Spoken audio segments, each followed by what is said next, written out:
آپ کا ایک ہم نام فواد چودھری صاحب گزشتہ دنوں جیل گئے 3-4 دن کے لیے، اور پھر ایک باپ ہونے کے ناطے جب ان کے بچوں کا ذکر آیا تو وہ آپ دیدہ ہو گئے.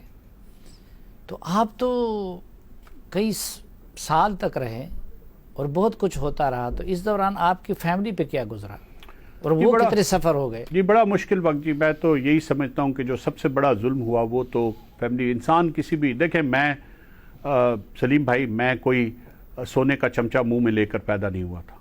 میں ایک مڈل کلاس فیملی کا آدمی ہوں جس نے اپنی محنت سے اپنی جگہ بنائی ہے، اور میرے نہ تو فیملی میں سے کوئی سینئر سول سرونٹ تھا، نہ میری فیملی میں سے کوئی ریٹائرڈ جنرل تھا، نہ کوئی میری فیملی میں سے پولیٹیشین تھا. میں گریڈ 17 سے لے کے پرنسپل سیکرٹری کے عہدے تک اپنی محنت اور اپنی قابلیت کی الحمدللہ وجہ سے پہنچا ہوں. پہلی بات تو یہ. اور میں ہمیشہ یہ سمجھتا تھا کہ جب آپ سٹینڈز لیتے ہیں تو سسٹم آپ کو پروٹیکٹ کرتا ہے. انفارچونیٹلی یہ نہیں ہوا. مجھے جو سب سے زیادہ تکلیف ہے، میں نے بہت عرصہ میں نے کہا، لیکن میں یہ سب باتیں سبق کے لیے کر رہا ہوں.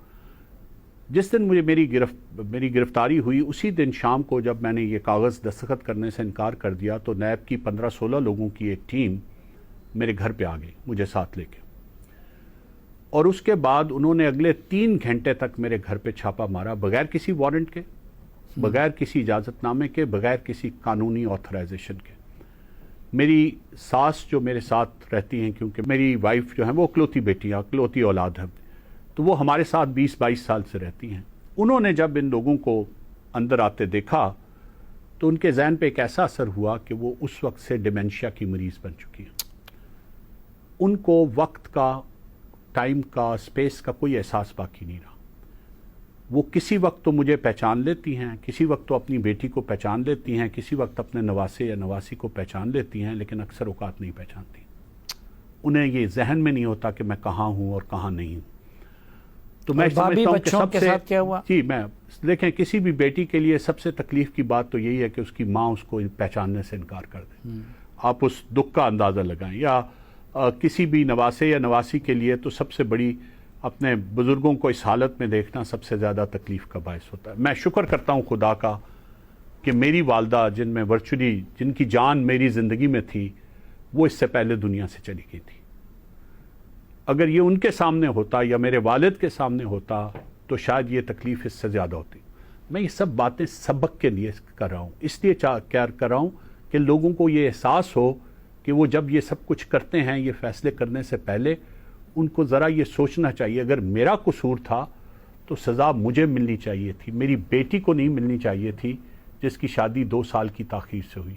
میرے بیٹے کو نہیں ملنی چاہیے تھی جس کو اپنی ملازمت، جس کا سرکار پاکستان سے کوئی تعلق نہیں تھا، جو سرکار پاکستان یا میری پرنسپل سیکرٹری شپ کی وجہ سے نہیں ملی تھی، اس کی اپنی قابلیت اور اہلیت کی وجہ سے ملی تھی، اس کو وہ چھوڑ کے واپس آنا پڑتا اور پاکستان کی عدالتوں میں ریڈروں کے آگے پیچھے پھرنا پڑتا کہ میرے باپ کی تاریخ فلاں تاریخ سے پہلے لگا دو.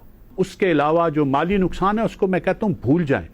اور وہ اس فیملی کا بھی ہوا جس کا اب میرے سے اس طرح سے بظاہر کوئی وہ علیحدہ، میرے بھائی، ان کے بچے وہ علیحدہ ہیں. 5 سال تک، پورے 4 سال 10 ماہ تک اس پراپرٹی کو آپ ورچولی یہ سمجھیں سیز رکھا گیا. آرڈر کوئی نہیں کیا گیا فارملی، لیکن انفارملی ہر ایک کو یہ کہا گیا کہ جی یہ تو اس مقدمے میں پھنسی ہوئی.